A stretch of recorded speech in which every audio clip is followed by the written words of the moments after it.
Hello, and welcome to You Don't Need 10. If you've been here before, welcome back. If you're new, welcome. I encourage you to go to youdon'tneed10.com to kind of learn maybe a little bit more about us, see what we have going on. If not, just hop right in and listen today. You'll, I'm sure, get something out of it. If you've been here before, you know that my name is Katie Wyman. I'm not very good at throwing that piece in here every week, but I'm Katie Wyman. I'm a mom. I'm not what I would call a writer. I am somebody who journals quite a bit and wrote a book about my daughter and our life story. And then when I was done with the book was a time-consuming process. I felt that I wasn't necessarily done telling our story. So the fall of 2021, I started a blog and have been writing a new blog post every Tuesday for 140 weeks in a row. And then a few weeks ago, I decided to start some audio recordings so that people could listen to them instead of read them. It was feedback choice. People would rather listen. Sometimes that's easier, and I agree. So now I'm audio recording the new ones as they come out, as well as posting them to the website. And then I'm also going back in time to the fall of 2021 and audio recording those old original blog posts. Today I'm on blog post number 9, which came out November 9th of 2021. And it's called Not Unique. So remember, fall of 2021, we're, about 2.5 years ago. Paisley, this would be the day before Paisley's 10th birthday. She was born on November 10th, and this is November 9th. So, not unique. With all the uniqueness that Paisley has, I do believe there is a trait that is not unique to her. It may be the cause and effect of her being born without her right hand, but I believe that anyone that goes through something major maybe has a touch of this trait. The ability to over-exaggerate the response to a minor injury.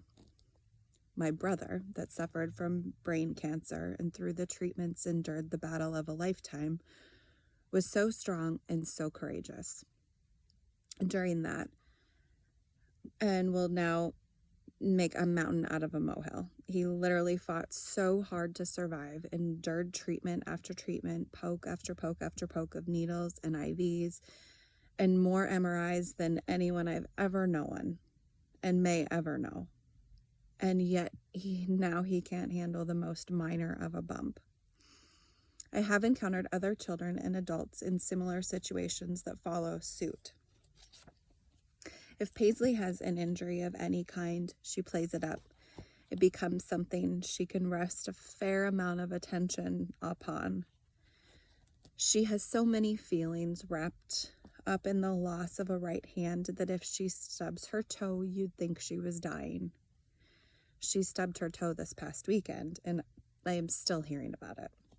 I've heard about it. I've heard it all at this point. It's broken. It's going to be impossible to dance at dance class. It's so hard to find a shoe that fits right now, on and on and on. This toe, I promise you, is fine. I'm guessing some of you may read this and say to yourself, my child suffers from ... And he or she definitely exaggerates an injury. Now I'm guessing that regardless of what your child battles or has battled on a major scale, you also think that they are one of the strongest people that you know. I definitely think that about Paisley. She is one of the strongest, most independent, self-taught, stand up for herself humans you will ever meet.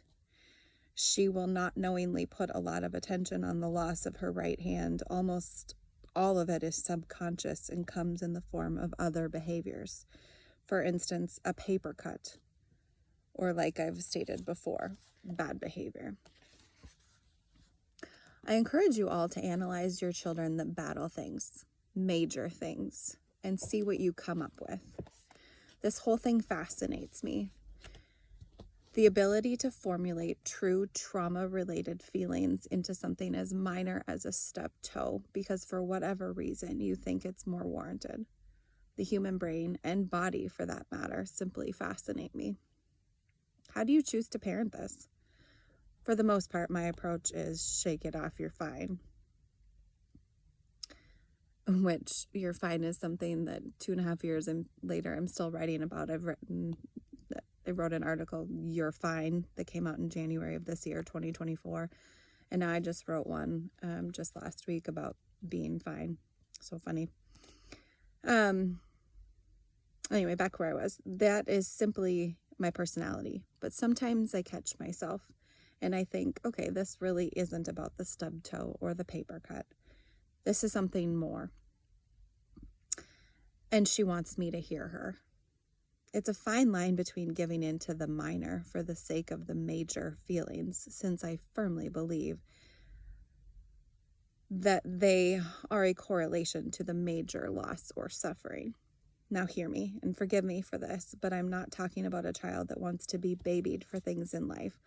I'm talking about the inability to process a minor pain in a human that suffers a loss or battle on the major scale of a child that on the battlefield is inherently strong and capable, but sometimes needs to grieve.